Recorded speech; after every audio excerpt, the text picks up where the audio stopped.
what's up? It's Christy with AppSumo, and today, welcome, I am joined by Chief Sumo Noah Kagan. So happy to have you here. Thank you for having me, Christy. It's a big deal, guys. We got Noah Kagan in the house. What? I know that I asked many of you if you had any questions for Noah, and you answered in the Facebook group, so thank you for doing that. I wanted to let you know we will be talking about all of those questions at the end of the webinar, so stay tuned. But today, right now, we're going to be talking about starting new businesses and validating those businesses, and we're going to talk about Noah's experimental project, SendFox. Sure. Yeah, awesome. So to kick it off, why don't you tell us what SendFox is? Okay, so all of what we're going to talk about in this video, what you're going to get out of it, is how to start your own business if it's something that you've been wanting to do or you've tinkered but it hasn't worked out. But you got to put in the work. So we're going to give you the exact things that I've done. A lot of it doesn't work, some of it does, but you have to make sure that you do the work. So SendFox came about where I got a MailChimp bill. It was $385, and I didn't send any emails that month. And I asked that, I emailed them, I was like, can I have a discount? And they said no. And then I was like, I love that. Well, I love that you would ask them for a discount. Amazing. And so then I thought to myself that I thought it was a ripoff, and it was unfair that the more email subscribers I get, even if I don't do anything with it, they're charging me for this. And then I don't even find it easy to use. I actually pay someone to use MailChimp for me because it's too complicated. Or maybe I'm too dumb, but it's probably a little bit of both. Either way. So this came from a pain point. It came from I think that's one of the number one key things in that you're validating your business is just solve something you want yourself. Yes. And I was talking about that with the sumo.com team today, where I was like, let's say everything we do fails. At least we have a product, but at least we have a product that we like ourselves. Yes. And so I think if you try to solve your own problem, you'll stick with it longer, and there's more likely you'll figure it out and get to it. That's the first great tip of the webinar. Yeah. That's a really good tip. I think a lot do of something that you love, right? Totally. Or that you're solving your own problem, you'll be more committed to it. Yeah. Well, I think where people go wrong with that is that they look at opportunities like, oh, I read this blog post and I can go try it. Fidget spinners are super popular right now. I should do something. I should be a YouTuber. I think a lot of the rage, it's like, I'm going to go YouTuber on a podcast, or I'm going to go dropship something from China. Yeah. And I think what happens is you spend money up front, which is mistake number 2, and we'll get into that. But it also doesn't happen right away. Right. And I think if it's something you're interested in, you're going to give up a lot sooner. So number 1, just solve your own problem. Yeah. So for me, it was like, all right, well, I'm just going to go. I've already built an email system with our team, not me personally, but our team built it for AppSumo, and we've built one for sumo.com. So I had confidence that I knew we could already be able to do it. So then I literally just built. It took us about a month to build it just for ourselves. Okay, and so did you hire that out, or you just worked with a small team? I worked with a small team, so we had 2 people already on staff, so that was a little bit of an advantage. Let's just say you're out there, and so that's you watching. So let's make it really extreme, because I think Noah's got money and he's got looks. And we have the entrepreneur who's like solopreneur by themselves. Solopreneur, non-technical. Yes. Non-technical. Let's get really crazy. So you're a solopreneur, you're not technical, and you don't maybe have some of an audience that we're fortunate to have. So if you were trying to build you have to, I think, work within what you're going to be great at. I see a lot of people are like, I'm going to go to coding camp and learn all this stuff. And I'm like, that's good, but is that really what you're great at? Right? And so if you're not that, then probably don't spend your time there. If you are technical, maybe consider that. So what I would do if I was in this place where I didn't have money, didn't have a network, and I wasn't technical, the first thing I would do is make sure I could get other customers. Okay.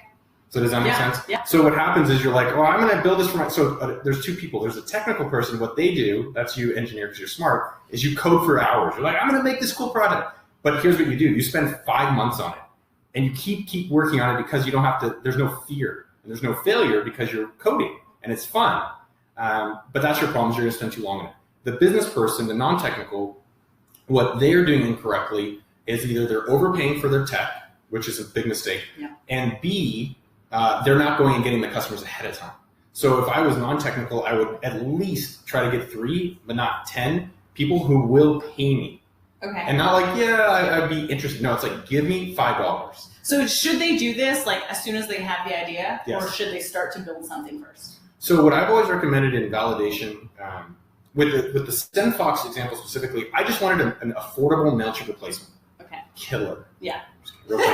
Take them all down. Yeah, whatever it is. And so I already knew that I spend $400 a month on MailChimp. That's, what is that, $5,000 a year? So I already knew I would save $5,000 if I just built it for myself. Right. So I could spend up to $5,000 just to have it built, which is We spent a little bit more than that, but that's as long as I could do that, I knew it would be worth it for myself.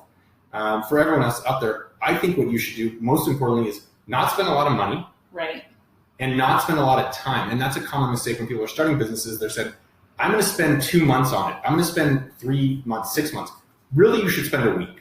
Okay. And you shouldn't spend a lot. So perfectionist, like, sorry, right? Like, yeah. You can't have a perfect product or a perfect service in 2 Totally. weeks. Well, if you think about all the greatest products out there, you're like, well, Noah, Tesla didn't do that. Apple didn't do that. Facebook didn't do that. And you're wrong every single time. So look at Tesla. What he did was that he didn't go and invent cars. That's been done for a long time. He took a Lotus body, and then he took a battery that was already off the market and put it together. He didn't go invent all new stuff. Right. So, and the second thing that you can ask Tesla is doing the exact same strategy that I'm telling you. Think about Model 3 and Model X, his Roadster. What has he done with them now? Do you know what he's done with them? No, I don't. He's sold them. He sold 500,000 Model 3s at $500 a piece for $2.5 billion before they even were available, before they built anything. Yeah. You're like, oh yeah, I guess he's kind of doing what I was saying. It's not that I invented this. I'm just trying to recommend to you, how do you, number one, solve a problem yourself? Yeah. Number two, limit your time and money so you'll be more creative. Of course. And because what happens more nimble, I would imagine, right? Way more nimble. Yeah. And I think what will happen, though, is you start psyching yourself out. I was trying to show people how to start in a business of doing events. Yeah. And so I spent 2 months asking people for events. Like, would you come to this event? And then, would you go to that event? And you get psyched out because every time I've ever started any business, I've always told, there's always a person or two in the beginning that say no to it. Yeah. So you're like, oh, well, no one wants it, which is not always true. So what do you do with those naysayers? Well, like, how do you let that, how do you let that fuel you versus like, make you stop? Yeah. I've always had the joke where people say like, yeah, when someone tells me no, I just give up. Yeah. Like, when you say no, I'm like, yeah. So you laugh, but there are some people. No. It's like, oh, you don't like my idea. Totally. I guess it sucks. Well, it's not. It is that it might suck. Yeah. There are definitely bad ideas and bad questions. I think the key parts is one, how do you get to the right thing sooner? Yeah. And secondly, with the events business that I was talking about earlier, I was asking people for feedback for 2 months, and then I decided this advice. I said, no, you have 48 hours to sell 20 tickets to an event. Okay. And guess what? If you can't sell 20 tickets, you cancel the event. If you can, then you go set up the event. Right. And so because I limited myself to the 48 hours, I think we ended up selling 30 tickets to a whiskey tasting event at a local bar. It was actually a high tower. Awesome. Down the street. Yeah, but anyways, the point being is that you made it. Yeah, we did make it. And a lot of times you're like, well, you need tech. You don't actually need tech for most ideas. If you're trying to start Google, what are people really trying to get solved? They're trying to find information. Right. So can you find people information for money? Or if you're trying to start like a clothing company, do you have people that you could sell this clothing to now? Okay. So let me ask you this. If you don't have a huge social network, per se, how do you find those customers? Yes. So I think there's several problems. If you don't have a network, start building it. Yeah. Because we were like, I don't have any friends. Well, that's your fucking problem. Right. Right? Okay, so guys, before you have your big idea, just go out and make some friends. No, and I'm not saying that, obviously, I've been doing internet and trying to help people out and sharing my stuff since 2000. So it's been almost 20 years I've been doing it. Yeah. I'm not, obviously, if you're starting today, so one, go help people. Two, I think one of the common mistakes, and that literally almost everyone makes when starting a company, is that they try to go outside of their network first. Yeah. And I think you should start with your own network first. Of course, your own sphere of influence. Yeah. Well, you say of course, but the reason 99%, and it's you watching, because I'm promising you. I like that you're pointing that. Yeah, it's you. You're going to listen to him. Yeah. Well, what happens is, I even promise, if you have a company and you're making some money now, I will bet you $1 million that you have not gone to everyone in your LinkedIn contacts and every one of your friends to sell them your service. I would bet every single person watching, including myself with AppSumo and Sumo.com. Of course, yeah. But the reason and why don't they? Well, because they're like scared, right? Of course. There's a lot of fear there. Yeah. You don't want rejection. You don't want them to laugh at you. You don't want your closest friends to reject you. You want strangers who don't matter. Doesn't hurt as much. Though. Yeah, but to me, what I found the opposite is that if you can't get people who care to buy it, how are you going to get strangers? And a common mistake, I'll give you a common, like, this is a mistake you're going to make. If you're going to try to start your business buying ads, that is a huge red flag. Right. Huge red flag. Because one, what are you doing? You're spending money, which I don't like. And two, you're avoiding dealing with real people. Because you're like, oh, I want to have this automated business where I make all the money and I don't have to do anything. That just is not reality. So if you're doing ads right away, I highly discourage it. Okay. One example, let's take a step back. So you're trying to validate your business. So you have SendFox. Number one, you solved your own problem. Okay. Number two, no money and no time. So how do you make sure people are going to pay you for this? Yes. The third thing I would say is like, then how do you deliver it? Well, number two, if you got their money, now it's your chance to deliver it. And that's where you've solved that problem. And you go figure that out. One thing I was going to highlight is, let's say you want to create a clothing company. So there's a guy named Tyrade Cycling. He makes jerseys. He's an AppSumo customer. Awesome. And so he has been buying ads, and he tries to blog, and he has social media. And I'm like, well, have you reached out directly to anyone to sell? Right. Your own network. Your own network. Yeah. And he's like, no. And I'm like, well, we'll do that one first. And just go one by one. So with SendFox, in terms of these steps, number one, I just was like, well, what are the minimum things I need to use it? So I need to be able to send emails. Yeah. Okay, let's just do that. Number two, I knew that I didn't want to spend a lot of money, so I wanted to limit relatively to what it cost or what I could save. And three, the question that I think you were saying, if you don't have a network, how do you get your next customers? Yeah. Right? So what we did is we made a list of 100 people. Right? And so who was on this list? Yeah. So who were your first customers? Yeah, exactly. So how do you get to your first 100? I feel like that's a real milestone.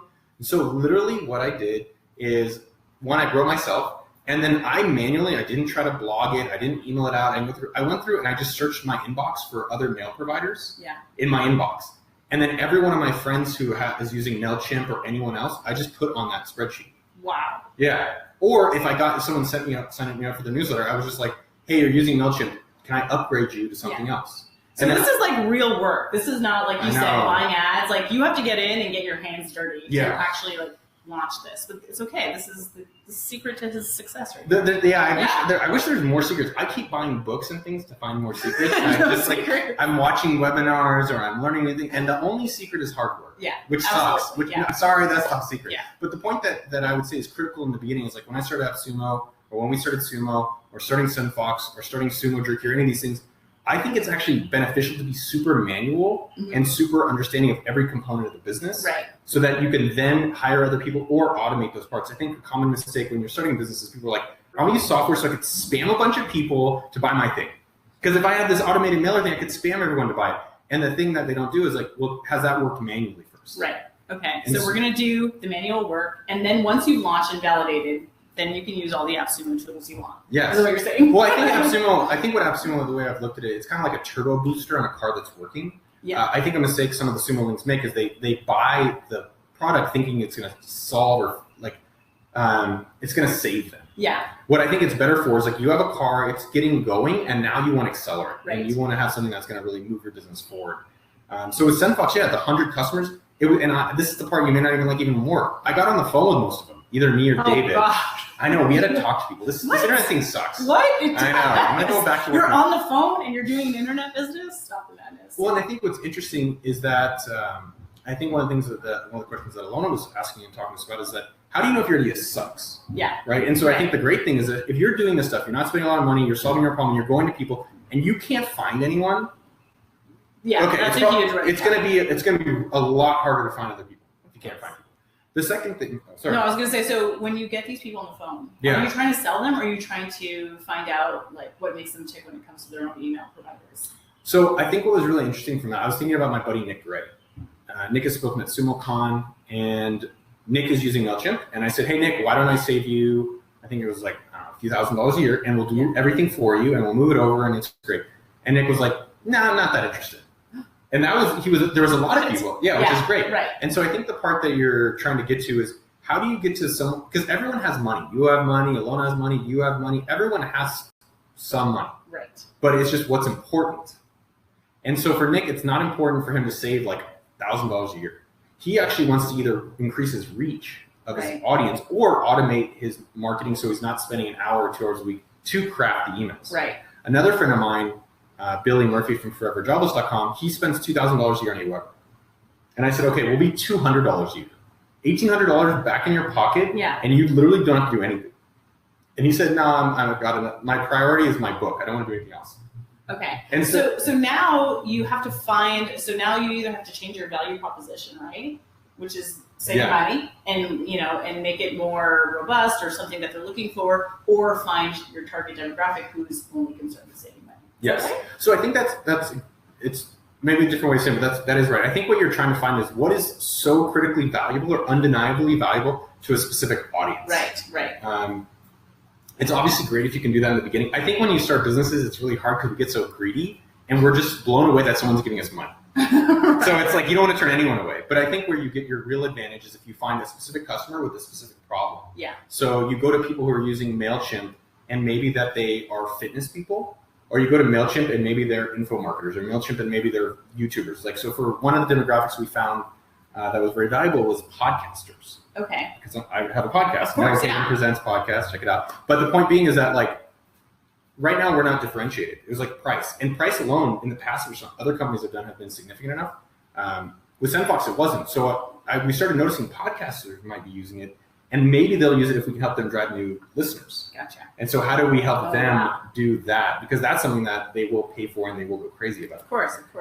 So you make it more niche for... Yes. Yeah, gotcha. So you find out that, like, you have an assumption. For me, it was price. Yeah. And easy. And honestly, it was, as we've been doing this business, what's been interesting is I think it's hard to say when it's working, but the SendFox is part of King Sumo Labs. It's part of like our labs project. Right. And the way I like to look at it is like, what is your return on time? Because we all have the same amount of time. You do, everyone here does. And so am I getting disproportional results for my time? And what we noticed with King Sumo, our giveaways thing, is that people liked it, but they'd use it once every 6 months. Okay. And they were like, okay, it's cool, it's nice. And then we're like, well, what do people need to use all the time? Right? Well, we're like, referrals, that's even better because they refer people to grow their business. Right. So then we built a referral thing. People liked it, but it was really hard to convince them to use it. And then so that's actually what's led us to SendFox. So it wasn't actually the first idea. Something they're going to use every day that they can get really excited about. Yeah. Well, I think one of the key things at SendFox for certain business ideas is that how do you tie it directly to a significant return on investment? Right. Okay. Right. And so if I go to you and be like, hey, you're spending $2,000, now you could spend $20. Okay. Yeah. That. Or alternatively, hey, I can show you how it's going to make you $10,000 a month. Yes. Right. And you're like, oh, that's pretty damn great. Count me in. Of course. Exactly. Awesome. So that thing, what I was saying is that when we started with King Sumo, I think what you have to identify within your business is not just change all the time, but get to the place that it's like so valuable. Yes. So that like SendFox, it's like, all right, King Sumo is once in a while. Referrals is hard to use. SendFox now, as we're getting more into more narrow groups, we're like, hey, I can make you a lot of money or I can save you a lot. And then that's where, now let's hone in on that. Now that's the priority for them. Okay, so let me ask you a question about entering a really crowded market, right? So I know many of you guys probably have ideas, but are probably thinking, okay, well, that market's already crowded. There's too many players in there. I'm not even going to bother, right? So email, like... Yeah. I mean, you guys, we live in Austin, Texas. Yeah. Wherever you live in the world. The analogy I've always thought of is how many like Japanese restaurants are in your city? Okay, there's a lot. There's a lot, right? And how many Mexican restaurants are in your city? Probably, it depends where you live, but there's a lot here. There's a lot here. And so the way I've always thought about it is like everyone actually has the same access to the same ingredients. Yeah. Same vegetables, same produce for the most part. So what makes your restaurant unique? And that's what you have to decide. Okay. So why is someone coming to your restaurant? Are you the cheapest? Are you the most expensive? Do you have the best experience? Do you have a certain dish that your signature dish, like a signature thing that people know you for? And I think you just kind of have to get to some place where you, like, someone's going to go to you. So like in the email world, there are super high-end people. Yeah. There are like ones customized for like blogging. There's ones customized for e-commerce. And, there's not one for podcasts. And I was like, yeah, it's kind of an interesting group that's left out. Okay. And so I think that's not where you started, right? It's so not. Like, it's where you got to, but it's not where you started. Yeah. So that's good. No, it's never where you start. I think in business, you have to keep evolving and noticing what's working and doing more of that, which is obvious. But I think it's hard. It's really hard. So I think what you have to realize is like, what group can you serve that you have an advantage in, or is super excited about what you do? Gotcha. So sorry, I'm going to backtrack again. It. So let's talk about roadblocks. So when you called your friends and they're like, yeah, no, not interested. Yes. Like, did it make you just want to, throw away the project, or what made you continue to like pursue it? Well, I think number one, I wanted it for myself. So I knew there was going to be other people out there like me. Yeah. When I had those roadblocks, there's basically 2 or 3 things that I would do. Number one, I think it's really helpful to understand what they are spending money on. Okay. So, hey, walk me through your bill for your business. Yeah. They're like, well, I spend money on this, I spend money on this, I spend a lot on that. I'm like, oh, what's that? Right. So that's one thing you can do to understand what they are spending on, and because what they're spending on is what they're prioritizing. The second thing you can do to understand it is have them walk you through their day or their week. Okay. Because what they spend their time on is they prioritize. Right. So, hey, what are you doing today? Just walk me through. You did this today. Oh man, I'm doing recruiting. Oh, is that really important to you? Why is that important to you? Well, if I recruit, I make more money, or if I do more sales, I make more. And so, you may not. Maybe you can help with that, or maybe you're like, okay, this is not the person for me. Right.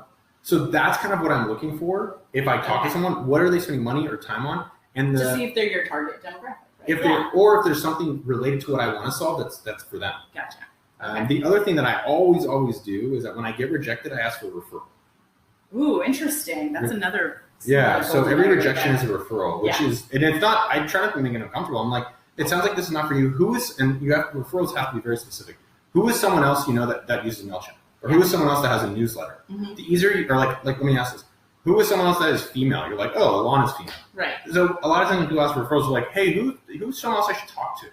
And they're always happy to give you one. Yeah. Right? Like they want to help you out. They do. They like you, they know you. That's another benefit of going with people or talking to people who you already know, because they want you to succeed. So if they aren't interested, they will find someone who's interested. They will. For you. Well, and I think a lot of people, you're going to get rejected no matter what. It's almost impossible for every single person to like your restaurant. Yeah, unfortunately. I know. I wish they would. Unfortunately. But yeah, that was, so we talked to people, I think in the beginning especially, don't automate anything, do it as manual as possible, doing things that don't scale. I think the level of understanding you get and insights will just pay dividends. Okay, all right, so now let's go back to entering a credit market. Yes. Just talk to me about that process. About taking, the idea. Once you had the idea of like, okay, I'm going to take on all these big players, right? Yeah. Well, one thing I was maybe I'm talking about mentally, what's amping you up. Well, what's amping me up is more just if I think something. There's two pieces. One, if I'm really excited about it, it's very easy for me to. I don't ever believe in selling. I believe in educating. Yeah. So if I think this is great for the certain person, I'm like, yo, I don't know how you can't do this. Like this is I'm sorry, something's wrong with you. Right. And like you're sick, and I'm trying to help you. Yeah.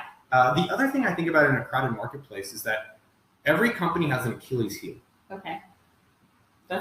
Every company has an Achilles heel, and so that's what you have to attack. Ooh, okay. So in terms of your competitors, find their Achilles heel. Because guess what? You have an Achilles heel that they can attack. Oh, this person's small. You're not going to be reliable. Right. But then your thing is like, oh, they're too big. They can't customize anything for you. Right.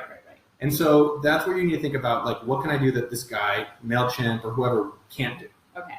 And so in terms of SendFox, we're going to be cheaper. Yeah, honestly, it was just like, I don't like the word cheap because it gets less expensive. Yeah, more affordable. Yeah, of course, more affordable. Well, like another thing I was thinking about really recently is that what will you be number one at? Ooh, that's a good one. Yeah, that was a good one. I was like, put that one down. So in terms of what are you going to be number one at? So let's take AppSumo for example. AppSumo is the number one site for software deals online. Absolutely. That's why we're proud to be here. Yeah, that's dope. Yeah. That's dope. And so what can you be number one at? Doesn't mean I will be the number one email marketing company. Right. I'm probably not going to beat MailChimp. One, they make $500 million a year plus. I don't think they do a horrible job. They just don't serve everyone. And that's what I'm trying to serve. So I want to be the number one most affordable email marketing company for small business owners. Yeah. So I think you have to think. I think thinking about what you're number one in will help you define yourself. All right, and that may mean like niching down, essentially, right? So like instead of being the email, like the biggest email, you're being the most affordable email. Well, one example I've always given, and people never listen to it, so just zone out for this part. But every I know. But every major company has actually been niche, and that's actually counterintuitive. Really? Name a company. Name one company. Okay, Dropbox. Dropbox. So Dropbox started out just doing tech sharing in San Francisco. Yeah. It was just like, hey, we're going to share these files within San Francisco, and I guess Boston, where they were at MIT. And then they started. And then it expanded outside of that. Interesting. Mint. Mint. Well, Mint when we started it, with me, it wasn't just me, but a group of people started. We just targeted personal finance bloggers. Oh wow. That's exactly. We just like if you have a personal finance blog, you should use Mint and tell your readers about Mint. So is that the way to go? Is it just start small and then expand? Because I think so many entrepreneurs probably had like these grand plans and they're trying to like do it all. What I've observed is that like Facebook, they just did Harvard, Microsoft just did developer tools, Dell just did the college campus and low income, like affordable PC market. I think that every super successful billions of dollar company started out with a very narrow product and had a dominance in it before they went elsewhere. I think what most people do, including myself, is that we get a little bit of dominance, but not a lot, and then we move elsewhere. And then guess what? Someone comes in and attacks you on your core, and you don't have a strong foundation. And so I think most people, what they don't realize is that you have a lot more customers within your current niche than you realize. Absolutely. Okay. So as we are going to wrap this up quickly, because and then we go to questions. Yeah, we want to go to questions. I want to leave time for questions. But so let's talk about, do you have, those 3 or 4 tips that you would give just as takeaways for the audience in terms of validating? Like, what are the 4 things they need to do, the 3 or the 4 things they need to do? Yes. So number 1, solve your own problem. I've thought of other ideas in the past. So like you can ask your friends, like, hey, if I were to start a company today, which ones would I start? Mm-hmm. Like you could text a friend right now or Facebook message them and say, hey, if I start a company, which one should I do? And they'll be like, oh, I've always thought you'd be a good baker, or that you're really like a good writer, or whatever it is. Yeah. So you could do that, but frankly, just think about something yourself that you want in the world and that you could work on. Yeah. But one thing for me recently, it's like I wrote down, like, what do I just do for free? Ooh, that's a good one. Yeah, like what am I doing for free? I'm helping, like, there's a company called Swabs. I don't know if you know. They're awesome. I meet with her. We talk every week, and I just help her promote her shoes because I just like her shoes. I'm not wearing them today. I know you looked at that. I looked at that. But I just love promoting stuff. Yeah. That's what AppSumo is. Yeah. We just go find cool stuff and promote it. And so I do that for free. Okay. And so think about that for yourself. What do you want to work on for free? It could be consulting, like my friend Adam from My Body Tutor. He loves helping people be fit, and he just loves helping one-on-one. So that's number 1. Okay. Number 2, give yourself a limited time period. Give yourself, literally do it today or this week, but no more than that. And you can't spend any money, because I think that's a very easy trap. Yeah.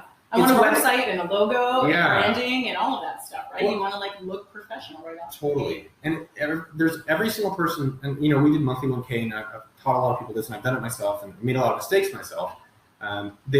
Everyone is unique. Everyone's like, well, Noah, I've got the unique business one where I've got to build it. I'm the only one who's ever got it. I'm like, well, go do it your way. And look, maybe it works, but I'm just showing you, how do you get to the answer faster? Because if you don't spend money and time and you find out no one wants it, guess what? You could find out what they do want. Yeah, that's true. Right. So number 1, no money and time. I think the second thing, or the last thing that I would think about, is that how do you then use your network once you've gotten that validation? Mm-hmm. So let's say you wanted to create a product, like a hat, right? You're like, oh, I've got this new idea for a hat. 1, okay, you're solving something yourself. 2, can you get a few customers to give you money? Yeah. Right? And then go develop the hat. Most people go develop the hat and then try to find a customer. Absolutely, yeah. Then 3, go use your network or build your network while the hat's getting developed. I think most people are like, I need a website. I need this. It's like, you don't actually need any of that. You're doing that because you're avoiding the hard work. You're trying to get to the cold people, the people you don't know. So you can build a website and do that. Like one of the examples I'll give is I created a company called Gambit with 2 other guys, and it was a payments company for Facebook games. Okay. We were doing, I think our first year we did around $30 million in processing, right? So we were a pretty sizable company. I think our revenue after that was somewhere like 10 million. We did not have a website. What? Yeah, but people are like, you gotta have a website. So you're like, when we were an online company selling software, the reason we didn't have a website is because I went out individually in outreach to our ideal customers. Yeah. And I did referrals. So they didn't need a website. Right. So I think you have to think, how is this website automating or doing something that I know works? Absolutely. So I think that's the third part, which is go to your network or build your network. If you're saying, like, if you're in Idaho, which my parents, they have a place in Coeur d'Alene. Well, if you're from a place, what my example is, if you're from a place where you don't have a network or you don't have anyone, you have this. So the 2 things I would encourage you is, number 1, you have this AppSumo group where you can actually sell to other people in this group or help them. Yes, absolutely. Right? Yeah. Or in the AppSumo comments or discussion on the deal pages. Right? You can. Yeah, we've had lots of Sumo lanes kind of make names for themselves because they're active, they're helpful, they're engaging. So, number 1, go in groups, join groups and help people. Or number 2, go do things for free to build your network. And like Brandon, the guy who actually does a lot of these AppSumo videos, do you know how we met? At a conference, a convention. Yeah. A fitness convention. So we were at a fitness convention, and I always get self-conscious. I'm like, we're at a fitness convention. No, so we're at a fitness convention. He's like, oh, I think I've seen you on somewhere. You're like, whatever, I was trying to get you. But so he came up to me and just said hi. Yeah. And then 2 weeks later, he said, hey, can I take photos of your office and help you guys to have headshots? Oh. And I was like, yeah, that's creepy. Sure. No. And so he's a really sweet boy. No, Brandon's amazing. He's amazing. Well, think about this. Yeah, he does all our videos, guys. So 3 years ago, he came by, just did headshots for free. Yeah. And I don't know if it's been 6 figures, but it's been in the 5 digits of money that he's earned. Yeah. Through doing a free photo shoot. Yeah. 3 years ago. That was really good. That was smart on his part. That's very smart. Absolutely. And I think a lot of us, myself included, we want the end result really fast. Yeah. We're like, give me money, give me this. But and I don't even know if he was intentional about it. I think he was like, hey, I just want to help out because I like you and I want to be helpful. And then subsequently, I was like, man, you're great. What else can I give you money for? Absolutely. So go think about who else you can help out for free. I think those are really great tips, but I think the overwhelming tip that I hear is just you have to do the work. You have to not be afraid to get your hands dirty, make the phone calls, right? I know, but I mean, the thing is, like, there's no magic sauce, and I think that I think your success has shown like you're in there and you're doing the work, and that's really the key. Yeah. Still. I know. You run several multi-million-dollar businesses, and you're still calling people on the phone. Well, it's amazing. It's not just that. I like it. Okay. Like what we do, and it's not about the money because like there's other things you can do to make me more money. I just like what we get to do. Yeah. And it's honestly, it's you, it's Alana, it's Amy, it's Alana. You guys are doing the magic. Yeah. And I get to help out where I get to help out. One of my favorite stories was in college, and I love the story where when I was a freshman, I joined the marketing club, and they said, all right, put up flyers to your freshman. I said, okay, fine. Have you heard this story? No. And I said, okay, when I'm a senior, I'm going to run this club, and I'm never putting up flyers again. The marketing club.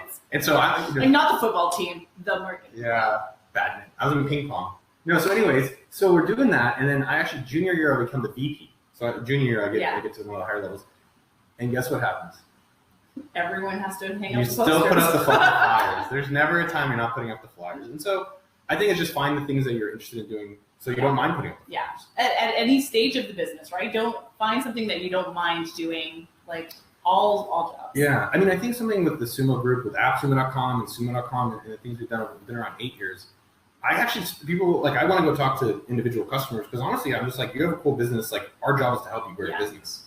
And I think you have to, sometimes, let's say you have a company and you've gotten a few customers and you're feeling frustrated because you're not growing. Yeah. And what I would recommend you go do is go back and help just one person. Because for me, a lot of times when I'm frustrated or we're not growing or sales are down or something's challenging, just going back and actually reminding myself why I'm doing it, I'm like, oh, okay. We don't need the motivation. Yeah, or it just keeps me satisfied. All right, let's go to Facebook questions. Yeah, let's do it. You ready, Noah? Let's see what's coming. Oh, geez, Christine. Oh, geez. Did I sound like that? I'll just make sure we answer everybody's questions. Awesome. Okay, where are we going to start? So many questions, guys. Thank you again. That was awesome. All right. So, okay. Zane wants to know, what is in your tech stack? What is up, Zane Hamilton? So, in terms of tech stack, if you go back to the original or the beginning of this conversation, I would discourage anything tech. I know you're I know. So, the best thing I can say to use is your phone. Okay. So if you have a flip phone or a smartphone, just text people or call people. I think the problem when people are doing MVPs and trying to get a few of their first customers is that they'll send emails. Yeah. And what happens with an email? You have to wait. Right. And so for me, remember we only have 48 hours or a week to validate it. You want to go and find real-time answers as quickly as possible. Okay. The only other stuff with tech stack that I've used is like one free stuff. So I'll use Google Spreadsheets a lot of the time. If I want to do a model of a business. So when we were doing SendFox, we did a basic model in Google Spreadsheets, completely free. Yeah. How much does it cost us to send emails? How many customers? How many emails do they send? And then what's our profit? That's it. Sure. I mean, we did have to calculate the cost of the people, but it just remembers the model. I was like, oh yeah, this model makes sense. So I think that's it with spreadsheets. I mean, I would actually discourage most other tech stacks. You don't need more things. Okay, because it's just going to complicate you. Yes. And you think it's going to be the magic pill that's going to take your business to the next level. All right, so your phone and maybe a spreadsheet. Yes. Free though. All right. Let's see. Adam wants to know if you think premium domains are worth it. I'm not great at branding. Just to preface it, I think if you look at every major company, they have their own domain. Yes. So, but if you look at all of them in the beginning, almost every single major tech company did have their original branded domain. So they Slack did not. Gotcha. So it was getdropbox.com. It was slackhq.com. It was was it my Facebook? No, the Facebook. It was my mint. And the analogy that I'll use on that, Adam, is like, think about a restaurant. You could call your restaurant like diarrhea, which is probably really bad to call it like that. I wouldn't do it. But if you had like some bomb food, if you had like this dish that like Mediterranean dish or Japanese dish, and it was so good, people will still come. Yes. Or you can get them in the door. Yeah. So I'd say focus more on what you're serving and the value of your offering, that people will value it with their money. And then you could figure out changing your name, because at the end of the day, you can always change your name. So once you've made it. In terms of making it, but once you're starting to get validation that people will pay you for your service, then you can experiment with your name stuff. I think that's less important. All right, so that's a great answer to that. How do you focus on the long-term business development? Yeah, so I don't know exactly what your question is. I know what you're saying. You're saying long-term. I don't know what long-term business development is. I think what I found through different businesses is what is stuff that is working in your business that you can do more of. So, for example, with AppSumo.com, we found that when we reached out to certain partner providers and told them we'd promote them and give them money, they would say, here's our product, please promote us. Absolutely. So in terms of the business development, the components were, one, if there's another person like me doing it, we could grow faster. Okay. So basically look for elements of your business that you could double, triple, or 5x, 10x down, which is people, hopefully, or software. I think you also have to be aware what you stop doing, which we can talk about afterwards. But in terms of business development, it was like, all right, well, that was working. Let's do more of it. Yeah. Let me ask you this, though. Yeah. How often should you sit back and reevaluate that? Is that something you want to do every 6 months, every year, more than that? So it depends on the size of your business and where you're at. So I'll tell you, let's just stick with SendFox because I think it's the easiest example. Okay. So in terms of long-term process, what we've done, number one, is with SendFox, we said, what do we want to accomplish in a year? So with SendFox, we decided on a certain number of customers, which is 3,000, within 1 year. So we spent a quarter product validating and getting 170 customers, 167. And that's what we did Q4 last year. And now this year, we're going to get 3,000 customers is our goal based on our growth. Gotcha. And then so from that, I think if your company is small and it's not consistent, meaning it's not predictable, that you should basically do your development or long-term development in 1 month timeframes. What? Yeah. So what I mean by that is, like, you said you want to get 3,000 customers. Yeah. How many do you need in January to get to that target? Okay, so you like create a work that plan. Exactly. Gotcha. So in January, you need like 250.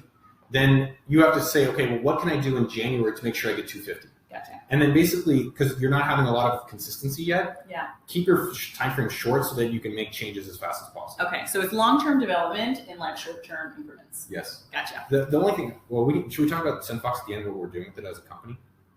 Yeah, I mean, I'm just fair right now. Do you want to spill the beans? No, I can spill right now. So in terms of strategy, beans, we're still a small business and we're still figuring things out. And I think the best businesses in the world stop doing things. Yeah. If you actually think about it, how many products does Apple have, right? They're one of the easiest examples, but they don't have that many products. Right. And when Steve Jobs came back, he canceled a lot of products. And so with SendFox, we have gotten almost 200 customers. It has shown a lot of promise, but what we are doing is we're moving it into Sumo.com. Oh, interesting. Yeah, because it doesn't make sense as a small business to have 2 products working on email marketing. Absolutely. So that is something that we're moving towards in Q1 2019. Okay, so now I have more questions. Yeah, sure. Well, I'll answer theirs. I know people can go check out SendFox, but we want to. It's like you want to double down on what's working. We have Sumo that's already working, right? And SendFox was an experiment that all the learnings from it, we can move into Sumo. Okay, that makes sense. That answers most of the questions. Then let's see. So Abe would love to know what's working now in online courses. All right, Abe from Hala. Sorry, that's too easy, bro. Hi, Abe. It's always good to see your name. So in Turn to Teachable, I think there was definitely a big wave of online learning. Absolutely. And then there's a lot of platforms for it. I think with Teachable or online learning, the problem is people want to go put it online. And as we talked about, they're like, all right, well, now how do I get customers? And then they're like, oh, shit, that's the hard part. So I think there's a big movement for online courses to go offline. What? Yeah, I know. You're talking about more manual. I know. This is like going backwards. Well, I think the question is, where's your advantage? And so with online, there's advantages where you can do multiple people, you can do it around the clock, you can do certain technical accountability. Yeah. But I think if I was starting an online course, I would try to figure out 2 pieces. How do I have, one, you got to find a topic that people want, but the important part is, how do I find a repeatable way of getting customers? Yeah. Because I think that no matter what platform you're using is going to be most critical. And secondly, what I originally said is, how do I find something that's important enough that people will pay for? Because there's other things to it, like, am I teaching them the right way? And all that stuff you could change. But if you don't know the stuff they want and then how to find consistency with them, the platform stuff is secondary. Most of the people who are successful on Teachable, I'm an investor in Teachable. Yeah. Most people who are successful already have an audience. They've already spent years doing free content. Yeah. And now they have an audience and they're saying, well, now here's my advanced content. And you can go buy it through Teachable. It's an easy way to deliver it to people. Right.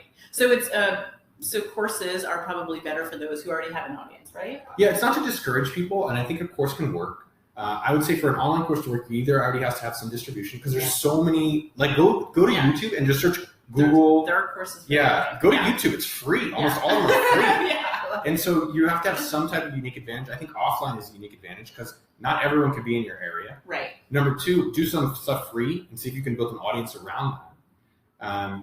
But I would say the platform is less important than how you find to make sure you can have consistency in getting customers. Okay, and that's just pretty much like any business, right? It has nothing to do with the tech or the software you're using. It just has to do with getting the customers. I think the point is that there's probably blogs and meetup groups of people saying, hey, I need help with things. Yeah. Go help them. Yeah. And frankly, just like Brandon, as we talked about earlier, if people like it, they'll pay you more to do other things. Absolutely. Okay, so we have Bruce's question, which is kind of long, and I know we've already taken a look at it. What's up, Bruce? I've always wanted to ask, wouldn't it be an idea to take the AppSumo platform, test, develop upcoming products that pertain to Sumo's very own SaaS family and product line? Wouldn't it make sense to blah, blah, blah, blah, blah, blah, blah, blah? Yeah, so Bruce, that's exactly right. So I think the thing I would say here is that when we talked about validating, one of the key things for validation was how do you use your own network? And I think that's the same thing with our Sumo group, where we don't do a great job of it, which is how is that anyone who's is that anyone who's a Sumoling in AppSumo, how do we make sure that they're all using sumo.com to grow their business? And then as we create new products, maybe in the future, how do we make sure that we're leveraging our network better? Just like Google. Think about Google. Like you have your Gmail, which is connected to your YouTube, which is connected to your calendar, which is connected to your Android. Like they did, they also have 75,000 people. Yeah. I don't know, maybe more. Do they have that many? I bet they have more. Yeah, they have a lot. Yeah, they must have a lot. But they leverage their network, so they take advantage of their network. And I think that's something critical as you're running business. We could do a better job. Awesome. Okay. Kartik wants to know why you blog at OKDork and not on your personal domain. I had OKDork since 2000. Since 2000? Yeah, I thought someone would buy it for millions of dollars. What? And did you try and sell it? No one's going to buy it. But no, I just started with that, and so I just left it on that. I think there's a lot of like domain juice, whatever. Of course, lots of Google juice on that. Lots of juice. There you go. All right, Griffin wants to know, take out your crystal ball. What is the future of internet marketing? And are you going to Mars? No, I'm not interested in. Are you interested in space? No. I like it here. Yeah, I'm cool. I'm fine. I like the weather. I'm good. I don't know. What is the future of internet marketing? Offline. It's offline. I think offline is well. I think the thing is in terms of what's opportunity for internet marketing. I don't think you can win in internet marketing if everyone knows about it. Wait, say that again?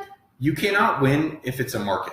So what I mean by that is that you can't win on Facebook ads because everyone knows about Facebook ads. Gotcha. Where are places? So the thing I would think about for internet marketing in the future is, one, do you have something that people actually want? Because I think most people, what they do is they say, I have a marketing problem, when what they actually have is a product problem. Product problem, yeah. Exactly. Yeah. So number one, make sure you have something people want. Because frankly, then finding them is really easy. But in terms of things that I've thought about in internet marketing is, where are people not advertising that you can advertise? So I just advertised on a blog called Listen Notes. It's a blog for podcasts. No one else is advertising there, so I hit him up and said, hey, $1,500 a month, can I advertise my podcast? Yeah. And he doesn't know, there's no pricing there because no one's ever done it. Right. And so I can get a good deal because it's not competitive yet. So that's number one. Number two, where are large places your people are already hanging out? So Airbnb spammed Craigslist. Like eBay, PayPal spammed eBay. Where are large groups or forums of people? And you can say spam, but it's like, where are large groups of people hanging out that you can tell them about? You can take advantage. Take advantage. It is taking advantage. Yeah. Meetup.com. Yeah. Etsy, Facebook groups potentially. Facebook groups, I'd say, are a little bit harder. But where are other groups that are congregating people that you could actually promote your stuff within that's not spamming? I think number three is offline. Of course. I know it's not as appealing because it's more work, but I think there's a real advantage if you can meet with people individually. Yeah. So maybe yourself, like how can you fly to every single or drive to every single city and meet people more one-on-one? I'm trying to think of other things that I've been telling AppSumo to do. I was recommending them, they should try to buy dead companies that have like customer lists. What? Well, like there's all these customer lists. So if you have these customer lists of other companies, like, hey, can you get them to promote you? Another thought is that if you're working with multiple people, I'll give you two more and that's it for internet marketing. Basically, the point of internet marketing, I don't know what's going to work. I try a lot of things out. Yeah. And then experiment. Yeah. Find the places where people are hanging out online that aren't. Go do it. Yeah. I mean, so the other two things that I was going to say, number one is referral. So I'll do the part on the last, but referral, like I think everyone knows referral, but they don't do it. So when let me give you a stupid example. When we try to hire, I literally will sit down with a new hire. We're not hiring right now at Sumo.com. I think AppSumo might be hiring. Yeah. And what I do is when I sit down with you, I will look through every single contact on your LinkedIn. Right? And oh my goodness. No, it's fine. It's fine. Heart attack. Anyways, but the point being is that you'll refer someone because I'm sitting down with you. Right. But anyways, have you done that with all your customers? You have not. I guarantee you have not. Of course not. And then the second thing I would say is partnerships. So how can you do combinations? So let's say you're trying to do AppSumo, So AppSumo, if they want to grow their audience, why don't they go get partners in certain verticals like the travel partners, office partners, and then do giveaways? Mm-hmm. So if you aggregate a group of people and all of them promote, then everyone benefits. So how can you aggregate people who are non-competitive to you to promote to each other and grow each of your businesses? Absolutely. Partner marketing. Okay, good. When's the last time you hung out with Zucks? I have not hung out with Mark Zuckerberg in a very long time. I had a dream about him a year ago. It was weird. We're not going to talk about that. Let's not talk about your dreams. Yeah. Okay. So favorite AppSumo deals. My favorite deals are like older school ones that I got myself. Oh, yeah. Because those are deals that I wanted, which was like Alfred app. I still use Alfred all the time. We did LinkedIn back in the day. We did MailChimp, FreshBooks. We've done some Tim Ferriss promotions. Lean Startup Bundle. A lot of the ones that I just got products personally that I was using myself. Okay, awesome. What's better than ayahuasca? I don't know. Oh yeah, what is better than ayahuasca? I think if you guys haven't seen on okdirect.com, I put an article about it. I think everyone's got different ways of cooking different dishes. And so I think figure out personal development. Try different things out. And so I tried out something a little bit more extreme, and I shared about it. But I think for everyone, different things you want to work on, just try different things out. Do you get any sleep? Because it feels like you're just like always doing things, always thinking about things, Really? calling people on the phone, What's interesting is everyone has the same amount of time, but I always found it fascinating. How is it that certain people get more done, or they appear to get more done? Of course. So what's happening? You appear to get a lot done. So I actually think most times I'm not doing enough. And the reason I think that's just like a mind thing. You're like, I think it's a I think it's a mind thing. I think what most people are doing incorrectly is they're not setting the appropriate goal. Yeah. Right. So they're actually not saying like, hey, I want to have my own. Like if you're validating a business, like what you need to say is like, I want to have a thing that makes me $1,000 a month by this time. Okay. So they don't have a clear goal. And I think the second thing that they're doing incorrectly is they're not prioritizing. Right. Their day. Like you're not prioritizing your whole day. Like I'm a scheduler, so almost every one of my days is like prioritize. And because in the beginning of the week I say, well, like if my computer's over there, I have a very clear list of this is exactly what I'm gonna get done this week, and I get every single thing done by the end of the week, because I'm not trying to do a lot of it. I'm just saying what's the most critical.